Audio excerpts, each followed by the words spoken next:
Everyone, मैं Sonia Sangwan. Welcome to biology science podium. हम लोग पढ़ रहे हैं क्लास 11 का chapter digestion and absorption. Last lecture में हम लोगों ने कवर किया था हिस्टोलॉजी ऑफ एलिमेंट्री कैनाल। उससे पहले हम लोग फेरिंक्स, टॉन्सिल्स के बारे में ऑलरेडी पढ़ चुके हैं। आज शुरू करेंगे ईसोफेगस से। ईसोफेगस क्या होता है? It is a muscular tube like structure, muscular tube like structure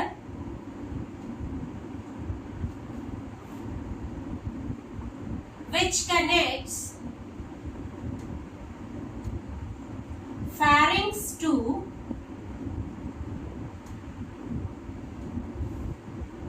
stomach। हमने pharynx लास्ट लेक्चर में कवर किया है। pharynx कहाँ था? जो हमने बकल कैविटी को देखा था, ये बकल कैविटी, ये tongue, then this region, funnel shape region जिसको हमने बोला था फेरिंक्स। यहाँ पर दो पाइप हमने ड्रॉ की थी। One is food pipe and the second is wind pipe. This is the food pipe. Food pipe को हम क्या बोलते हैं? This is called oesophagus. Food pipe is called esophagus। इधर जो है this one is wind pipe। Wind pipe को क्या बोला था? Trachea। Wind pipe is called trachea and food pipe is called esophagus। Food pipe। The opening of trachea हमने देखा था which is glottis। इसको क्या बोला था? Glottis. And it is covered by a flap like structure जिसको epiglottis कहते हैं। सिमिलरली यहाँ पर द ओपनिंग ऑफ ईसोफेगस और फूड पाइप इज कॉल्ड, इसका भी तो कुछ नाम होगा, दिस इज कॉल्ड गुलेट। ठीक है। और उसके बाद ये जो फूड पाइप है इसके अंदर मस्कुलर लेयर है, इसके अंदर मसल्स देखने को मिलती हैं। इनिशियल पार्ट के अंदर यहाँ पर स्केलेटल मसल्स देखने को मिलती है, स्केलेटल मसल्स। मिडल पोर्शन में स्केलेटल और स्मूथ दोनों देखने को मिलती हैं and it's lower portion it's comprises of smooth muscles only, smooth muscles. Middle part के अंदर स्मूथ एंड स्केलेटल दोनों मसल्स देखने को मिलती हैं। ईसोफेगस के अंदर पेरिस्टालसिस होता है। पेरिस्टालसिस क्या है? मस्कुलर मूवमेंट जो कि फूड को इस पाइप के थ्रू स्टमक तक लाने में हेल्प करती है। तो ईसोफेगस क्या काम करता है? It transverse the food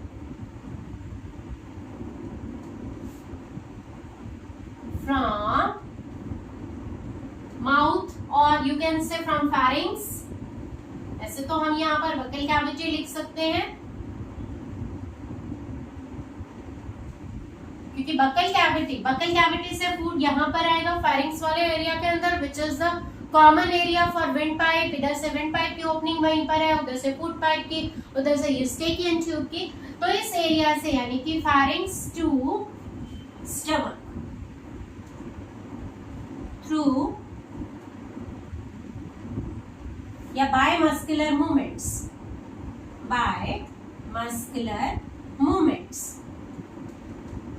and these muscular movements are called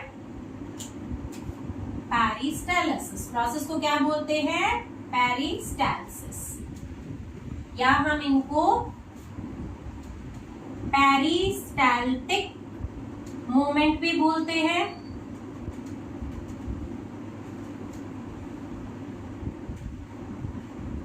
ठीक है। तो इसके अंदर इस तरीके से ये मूवमेंट हेल्प करती है फूड को आगे की तरफ ट्रेवल कराने के लिए। क्या इसके अंदर कोई ग्लैंड्स प्रेजेंट होती है? No, there is no gland present in the oesophagus area. Oesophagus जो होता है स्टमक के अंदर, it opens through a sphincter. यहाँ ये स्टमक, ये जो स्टमक वाला एरिया है तो यहाँ जो ये स्फिंक्टर लगा होता है, this is called cardiac sphincter, called cardiac sphincter.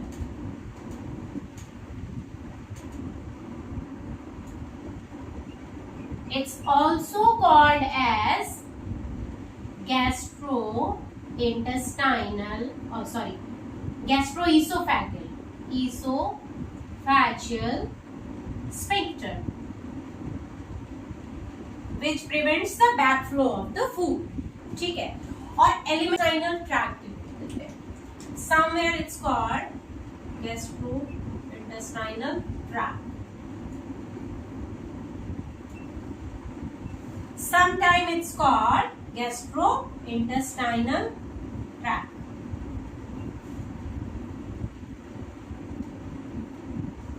ठीक है, इसके अंदर मस्कुलर मूवमेंट हमने देखा। इसके अंदर ईसोफेगस क्या है, एक पाइप लाइक स्ट्रक्चर है जो किसको कनेक्ट, बकल कैविटी, इसके बाद फारिंक्स, और फारिंक्स के बाद फूड को गुलेट वाली ओपनिंग से लेकर इस पाइप के द्वारा ट्रेवल कराता है।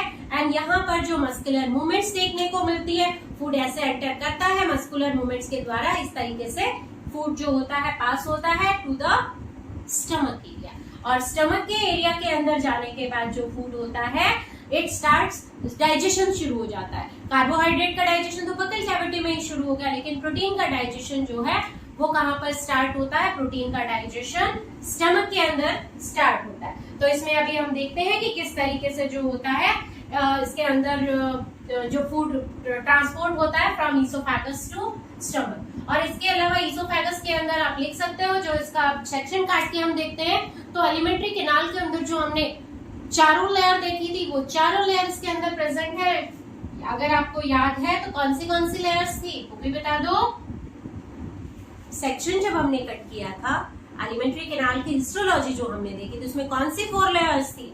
एक्सटर्नल वाज सेरोसा, देन मस्कुलारिस, याद आया, मस्कुलारिस। उसके बाद कौन सी थी? सब म्यूकोसा, एंड देन म्यूकोसा।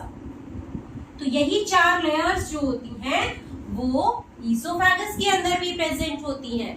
ठीक है, और ये जो म्यूकोसा एंड सब म्यूकोसा लेयर्स आर प्रेजेंट, ये जो म्यूकस सीक्रेशन होता है यहाँ पर, उसकी वजह से जो फूड है वो इजीली पास हो जाता है। वैसे तो जो फूड है बकल कैविटी के अंदर वो बॉलस बन जाता है, बॉल लाइक स्ट्रक्चर है जिसके अंदर स्लाइवरी एमाइलेज में मिक्स है, और इस पाइप के थ्रू विया दिस पेरिस्टालसिस इजीली जो फूड होता है वो ट्रांसमिट होता है या पास हो सकता है through the pipe and it enters into the stomach region. Stomach में देखते हैं अभी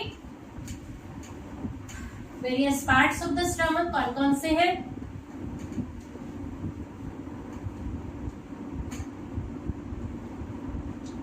ठीक है, स्टमक क्या है? अ J shape stomach is J-shaped bag-like structure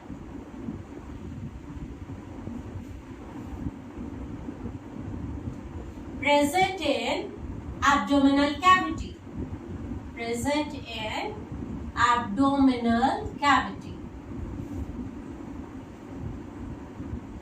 ठीक है, स्टमक के वेरियस पार्ट्स होते हैं। कौन कौन से पार्ट्स हैं अभी हम वो देखते हैं। Various parts of the stomach.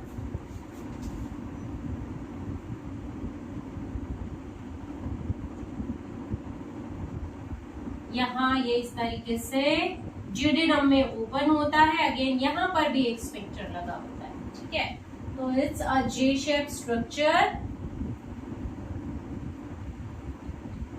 Stomach का वो एरिया जहां पर ये स्फिंक्टर ओपन होता है, cardiac sphincter, this part is called cardiac reason.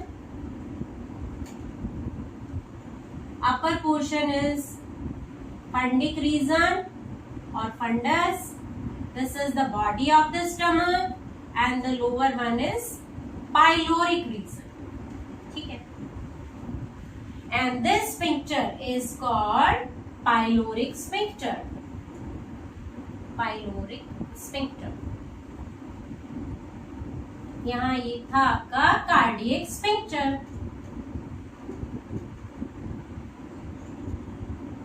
है ना। तो स्टमक के कौन कौन से 4 पार्ट देखने को मिले? Parts of stomach,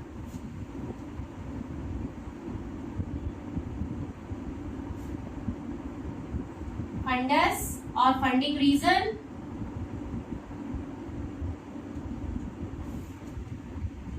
second is cardiac, third one body, fourth one pyloric.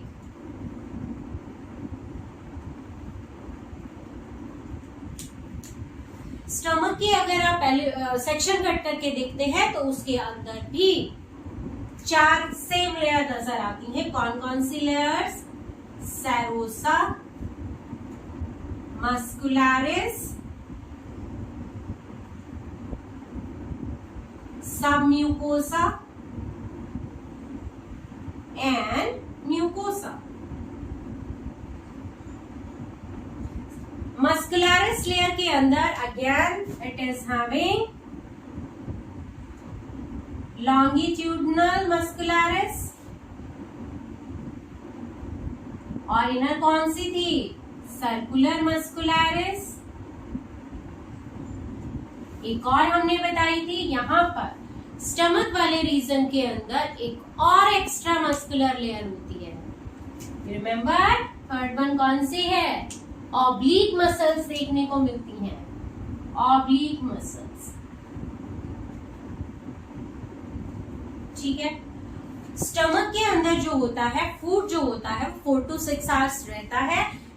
अगर फूड की हम बात करते हैं तो जनरली जो कार्बोहाइड्रेट हम खाते हैं, कार्बोहाइड्रेट का डाइजेशन बकल कैविटी में ही शुरू हो जाता है, क्योंकि बकल कैविटी के अंदर स्लाइवरी अमाइलेज प्रेजेंट होता है। तो फूड जो होता है कितनी देर तक रहता है? 4 to 6 आवर्स। स्पेशली अगर हम इसमें बात करें कार्बोहाइड्रेट की, तो स्टमक के अंदर कार्बोहाइड्रेट्स जो होते हैं 1 to 2 आवर्स रहते हैं। प्रोटीन जो होते हैं 3 to 4 आवर्स। और अगर हम बात करें फैट की तो it may be 5 to 6 hours. So this is the duration, जितनी देर तक फूड जो होता है स्टमक में रहता है। उसके बाद it comes into the small intestine. Small intestine के भी ड्यूडेनम वाले रीजन में आ जाता है, जहां पर बाकी बचा हुआ कार्बोहाइड्रेट का भी डाइजेशन होगा, प्रोटीन का भी होगा, और फैट का डाइजेशन तो होता ही स्मॉल इंटेस्टाइन के ड्यूडेनम रीजन के अंदर है। स्टमक की जो म्यूकोसा लेयर है उसमें बहुत सारी ग्लैंड्स भी प्रेजेंट होती है। तो म्यूकोसा लेयर के अंदर क्या होता है? Mucosa of stomach is having gastric glands. कौन सी ग्लैंड्स हैं? Gastric glands.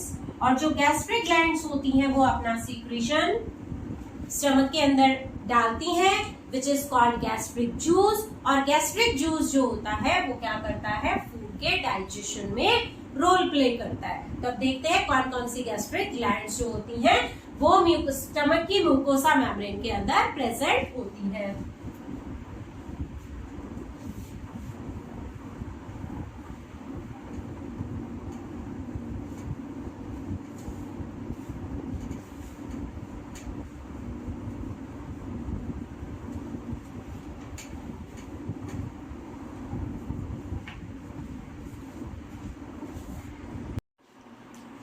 Gastric glands.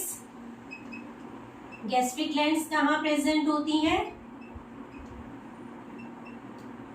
Present in the mucosa of stomach.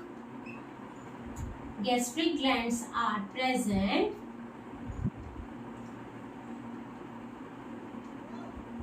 in the mucosa of stomach. Mucosa membrane के अंदर ही देखने को मिलती है। इनका स्ट्रक्चर ड्रॉ करते हैं, फिर देखते हैं कौन गैस्ट्रिक ग्लैंड जो होती हैं उनके अंदर कौन कौन से सेल्स होते हैं जो अपना सीक्रेशन डालते हैं। इस तरीके से suppose we draw this gastric gland, इस तरीके से ये ब्रांच ग्लैंड होती है।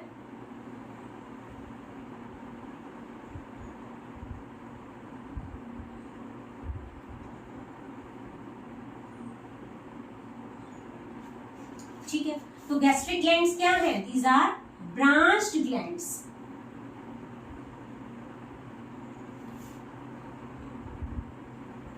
ठीक है, इसके अंदर वेरियस सेल्स प्रेजेंट होते हैं, जो सेल्स अपना सीक्रेशन लगातार डालते रहते हैं। इन सेल्स को अलग अलग नाम दिया गया है। देखते हैं कौन कौन से सेल कहाँ प्रेजेंट है। Suppose these are the cells. इन सेल्स को बोलते हैं goblet cells. Here are various goblet cells are present.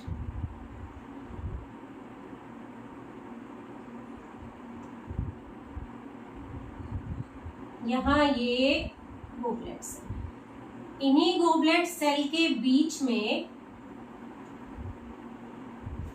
these are goblet cell.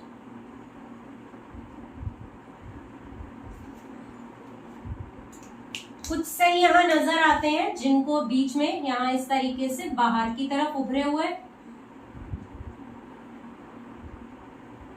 So these cells are chief cell, oxyntic cell, sorry, these are oxyntic cell.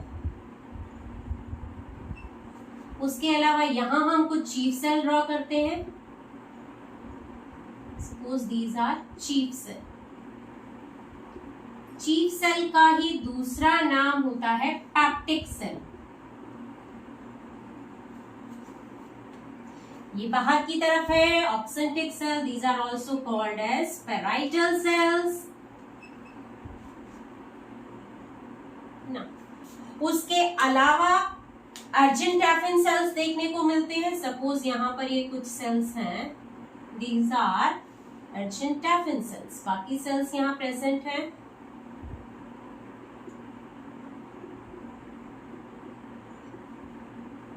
Argentaffin sales.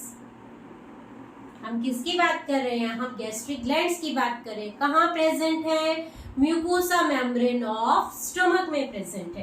And these are various types of cells जो कि उसके अंदर देखने को मिलते हैं। Argentaffin sales हमने यहाँ कुछ ड्रॉ किए हैं।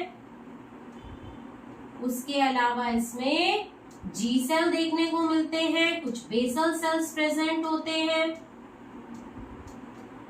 यहाँ पहले ये ड्रॉ करते हैं।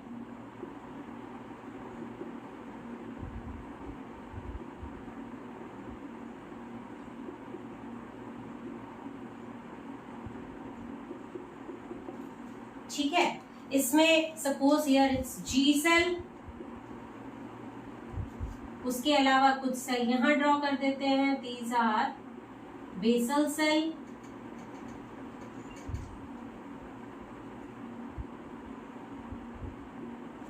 ठीक है, तो ये हमने बेसल सेल ड्रॉ। तो हमने यहाँ पर कितने टाइप के सेल्स देखे हैं? First one is goblet cell.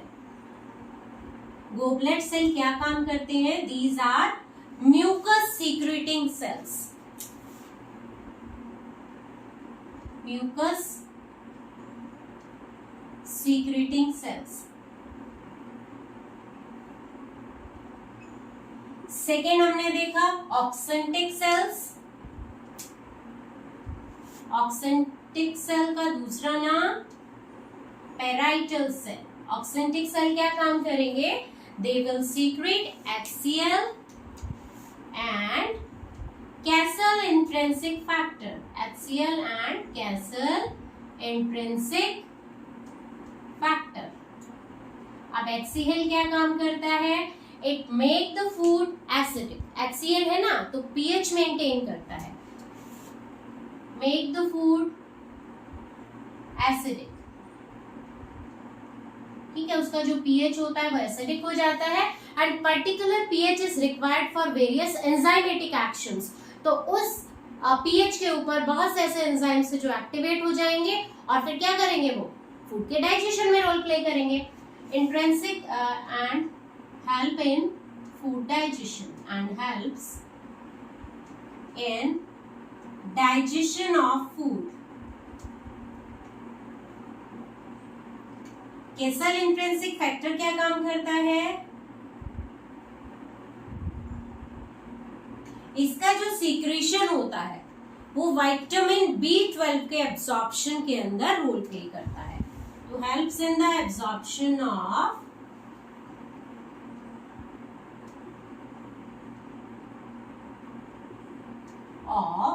Vitamin B12। ठीक है, थर्ड टाइप के सेल कौन से देखे? चीफ सेल या फिर पैप्टिक सेल। इनको जाइमोजन भी बोल देते हैं, zymogen cells. These are the cells which secrete various enzymes। ये क्या काम करते हैं? Secrete enzymes। उसके अलावा ये प्रोडेनिन को सीक्रेट करते हैं, उसके अलावा पैप्सिनोजन को, पैप्सिनोजन एंड कुछ मात्रा में लाइपेज को भी सीक्रेट करते हैं। A small amount of lipase, small amount of lipase बोल सकते हो, mild lipase. So all these cells are responsible for the secretion of prorenin, pepsinogen and small amount of lipase। उसके बाद कौन से सेल रह गए हैं?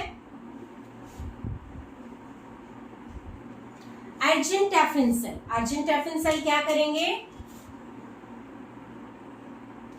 फोर्थ नंबर है अर्जेंटेफिन, यहाँ हम फोर्थ नंबर डाल रहे हैं। This is argentaffin. ये सेल सेरोटोनिन को सीक्रेट करते हैं। किसको? सेरोटोनिन। Secrete serotonin. ये क्या है? This is basically required for the muscular contractions of the stomach. Serotonin किसमें यूज होता है? For muscular movement of stomach, it's required. And next is, अगले कौन से सेल रह गए हैं? जी सेल। जी सेल क्या काम करते हैं? These cells secrete gastrin। secrete gastrin। gastrin क्या है? हार्मोन है। secrete gastrin। तो स्टमक के अंदर गैस्ट्रिक ग्लैंड्स के द्वारा एक हार्मोन भी सीक्रेट होता है। उस हार्मोन का नाम क्या है? That is called gastrin. And the last one is basal cell. Basal cell क्या काम करते हैं? These are precursor cell. अगर किसी सेल में कोई प्रॉब्लम हो जाती है तो उन सेल को रीजनरेट कौन कराता है? Basal cell. तो दीज आर प्रिकर्सर सेल्स या प्रिकर्सर्स होते हैं। Helps in the formation of gastric cells. Gastric gland के अंदर जो भी सेल्स होते हैं उनको बनाने के अंदर रोल कौन प्ले करता है? उनको बनाने के अंदर रोल प्ले करते हैं बेसल सेल। ठीक है, तो आप देखते हैं गैस्ट्रिक ग्लैंड्स का जो सीक्रेशन होता है वो क्या क्या होता है। ये इतने सारे सेल्स हैं, इन सब ने अपना अपना सीक्रेशन डाल दिया। तो जो गैस्ट्रिक ग्लैंड्स का जो सीक्रेशन है उसको हम बोलते हैं गैस्ट्रिक जूस। और गैस्ट्रिक जूस के अंदर क्या क्या देखने को मिला? अभी वैसे तो हमें क्लियर है, उसके अंदर म्यूकस होगा, यहाँ से म्यूकस सीक्रेट हुआ, उसके अंदर HCl होगा, castle intrinsic INSIC।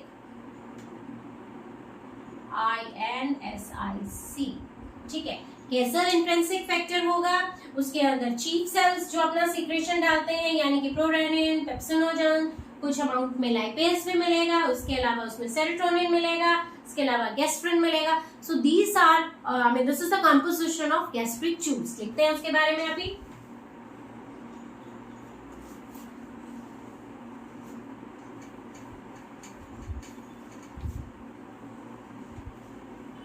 Gastric juice जो देखने को मिला था, these were अर्जेंटेफिन।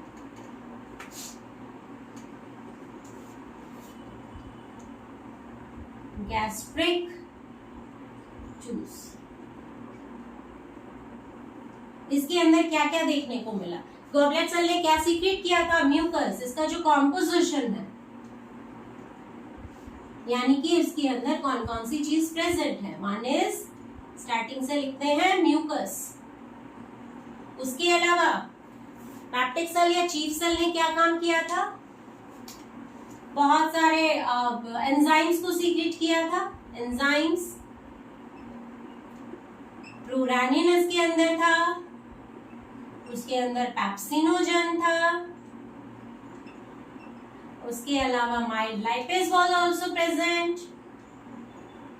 उसके अलावा पैप्टिक सेल ऑक्सेंटिक सेल ने एक्सीएल को सीक्रेट किया था। Castle intrinsic factor was also there. उसके अलावा अर्जेंटाफिन सेल ने सेरोटोनिन को सीक्रेट किया था। एंड देन जी सेल ने गैस्ट्रिन को सीक्रेट किया। तो this is the composition of gastric juice, जो कि देखने को मिलता है। कितनी मात्रा में गैस्ट्रिक जूस जो होता है वो डेली प्रोड्यूस होता है। तो गैस्ट्रिक जूस कम से कम एक second, let me right again. Gastric juice जो होता है